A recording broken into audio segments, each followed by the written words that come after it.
nok være min Barbie-dog. Beklager, skal mor have et råd? Kan du heller ikke glæde dem, du holder af? Vil du gerne kunne glæde dit barn, forsørge din familie, forkæle dig selv?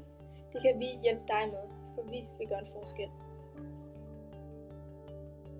175.000 jobs er forsvundet siden krisen.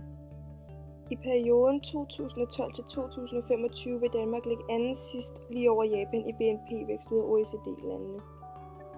Der bliver flere og flere ældre i Danmark. Det er et stort problem. Det resulterer i færre og færre i arbejdsstyrken.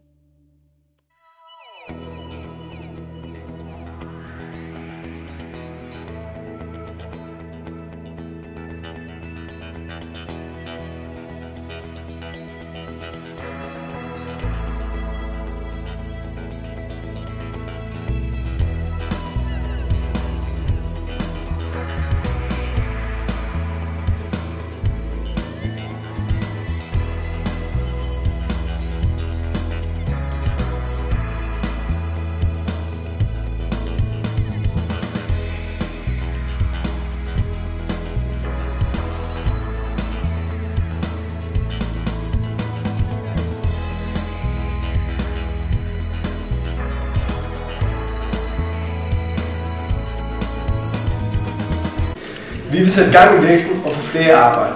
Det vil vi gøre ved at fjerne topskatten og sænke selskabsskatten. Det vil gøre det mere attraktivt at arbejde og investere i Danmark. Vi vil også skabe tusindvis af job og sætte gang i væksten. Vi vil også effektivisere den offentlige sektor, hvilket vil skabe overskud i den offentlige sektor. Ja. Vil jeres forslag ikke skabe mere ulighed i samfundet? Jo, det er rigtigt, vi vil falde fra 4. pladsen til 8. pladsen på ulighedsbarometeret, men ingen vil blive efterladt på bagsmækken. Dem, der har behov for hjælp, vil få en hjælpende hånd. Det vil vi fokusere mest på, det er at skabe en reel chance for at få et job for alle danskere.